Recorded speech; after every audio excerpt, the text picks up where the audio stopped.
talking about, basic nucleotides, DNA stuff, but just about cancer genetics and personalized medicine and a little bit of immunotherapy. And then I'll show some cases as well, which I may hold off till after John to actually discuss it, or I may just do it depending on how things go. So we all know that cancer is very complex, and there are many different ways of looking at the disease, from the genetics to the immunology to the epigenetics to angiogenesis and cell death, cell cycle. So there's different ways of looking at cancer, what causes cancer, what promotes cancer, and it's a very complex disease. But technology is improving.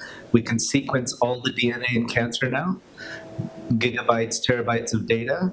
We can look at it in many different ways and come up with ideas of how to approach targeting the disease based on this information. And that's really what we're trying to do, and many people are trying to do. And the reality is, when we look at cancer, for example, lung cancer, this is about 15 years ago, we would classify the disease based on histology. So non-small cell lung cancer, adenocarcinoma, non-small cell lung cancer, squamous, large cell, small cell, etc.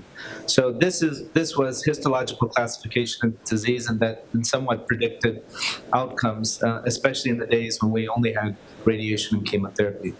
But as you guys all know, things have advanced in the last 20 years of understanding the genetic basis of disease, mutations, how they drive the disease, and of course, drug development. Without drugs, this wouldn't be so interesting. And that's what's happened in the last two decades. EGFR mutations were discovered, drugs were made to target those mutations, and ALK and ROS and so on and so forth. So the disease is being increasingly classified into subtypes driven by genomic alterations, and especially for which there are drugs that could help those patients. And that's dramatically changed how we approach not only lung cancer, but breast cancer with HER2 mutations, ER testing, and as well as colon cancer, melanoma, etc. So now we really need to understand the genetics of each disease, use that information to classify, and that determines what treatments we're going to do. And that really helps in terms of the costs of care as well, because many of these drugs are very expensive, and if you don't understand who responds, who doesn't respond, you're just going to end up wasting a lot of money and causing toxicities to patients who are not going to benefit. So by using markers, you can actually classify disease, select the patients who are going to respond, and obviously get better outcomes and reduce costs. And that's really what an example here. If you're just using this drug, you'll get small percentage of responders. But if you select the patients, you get a higher percent of responders. So that's really the idea of personalized medicine, precision medicine, that we've all been thinking about the last decade. And that really is determined by biomarkers, which is what we're going to talk about in terms of looking at the DNA and now RNA sequencing, as well as protein markers are still valuable. And there's a variety of companies developing these technologies. That hospitals are using various technologies, but also many different companies out there are using these technologies.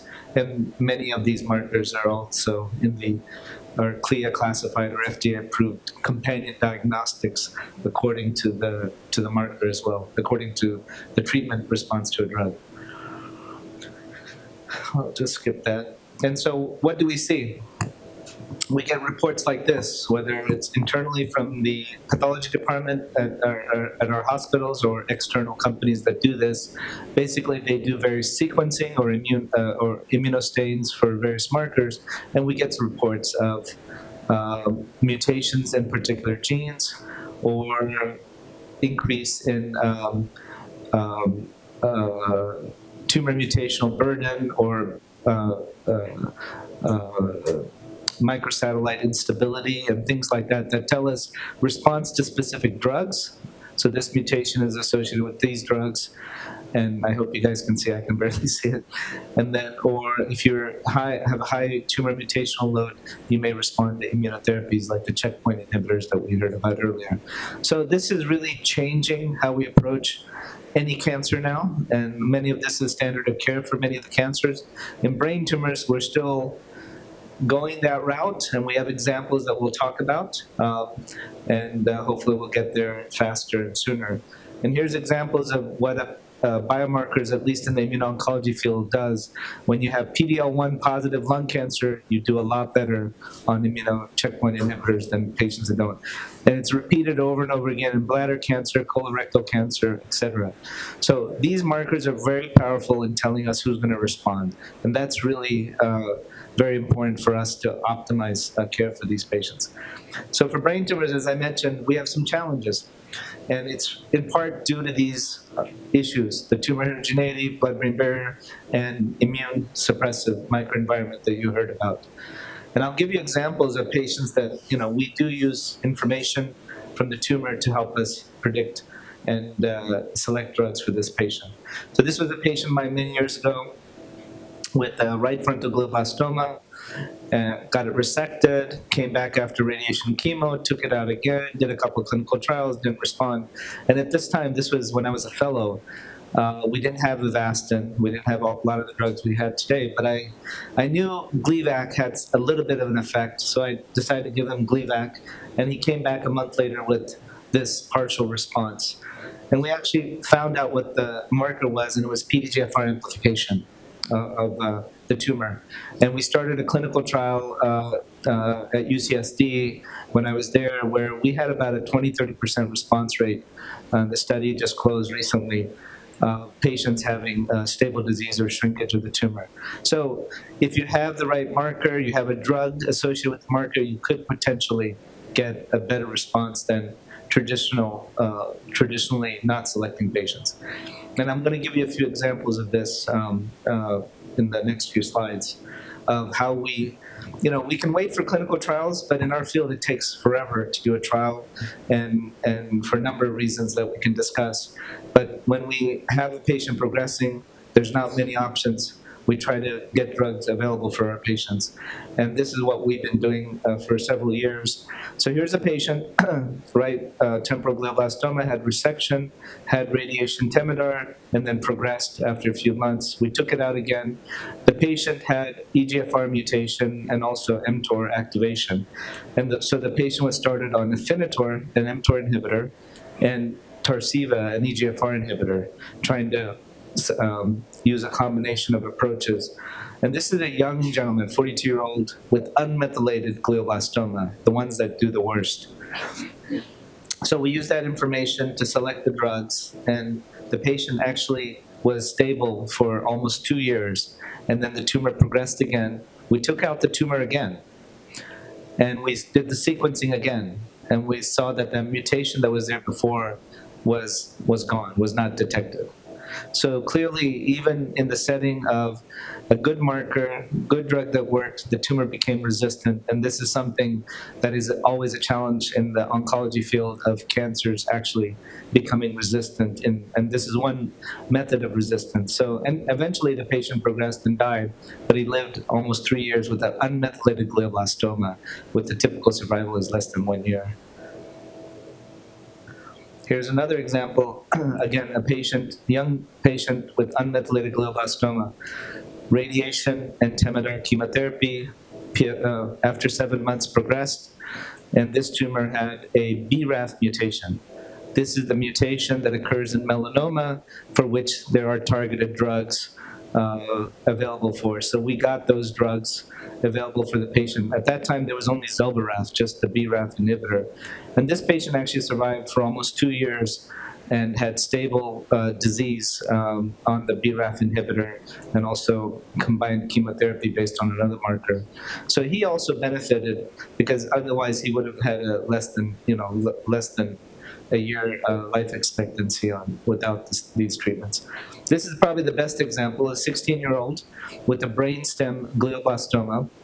She had a biopsy, radiation chemotherapy, She did 2 clinical trials at another institution and immunotherapy as well, and the tumor continued to progress. We profiled her tumor and found a PI3 kinase mutation, and we started everolimus, which is an mTOR inhibitor and a breast cancer drug. And she actually had a near complete response within 6 months and is still alive 5 years later. And she was put on hospice originally. I wish all my patients we could do this, but this is a small percentage of patients where we can get lucky and get such a high response. The challenge is getting these drugs approved off-label, but we have creative ways to get around that as well. And so what we're trying to do in neuro-oncology, as in the rest of oncology, is to really classify disease better according to driver mutations, and then try to select the best drugs for each patient. And that's really the discussions case by case that we have individually with patients in our tumor boards, and as a community, we're trying to do better at.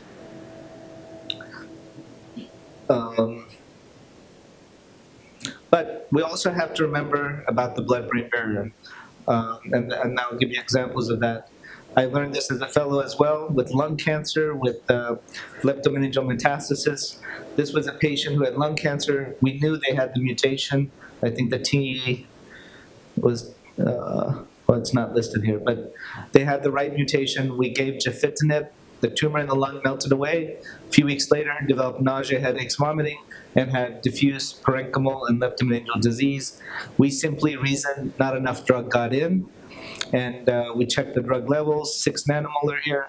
So we increased the dose from 500 to over 1,000 milligrams daily to get more drug into the brain. And in fact, the CSF levels went up, the patient clinically improved, and the cytology also improved. So this shows that you have to not only select the right drug for the right patient, but you have to make sure the drug gets into the brain. You heard the discussion earlier about the blood-brain barrier, and so we have to think about that as well. And there's a lot of new drug development where even repurposing an old drug, ENG-005, which is basically Taxol, a reformulated Taxol that gets through the blood-brain barrier. And we've done phase 1-2 clinical trials, and we've seen responses in the brain in glioblastoma patients. And then ultimately, we talk about immunology because that's the new era that we live in. And the problem with us is that in brain tumors, the immune system is suppressed already. We use steroids to control brain swelling. That also affects the ability to use immunotherapy. And then even the treatments that we give, the radiation and chemo, also suppress the immune system. So you heard earlier that immunotherapy hasn't worked very well in brain tumors, and it's because of all 3 of these factors. I mainly think it's steroids and the radiation and chemo more than anything else that's really restricting us from making progress. We've tested all these drugs over the years. Again, we've tried them all. You need complete removal. Steroids are limiting. And then even when you're successful and induce an immune response, it's going to create swelling, and dealing with that swelling without steroids is very difficult. I'll just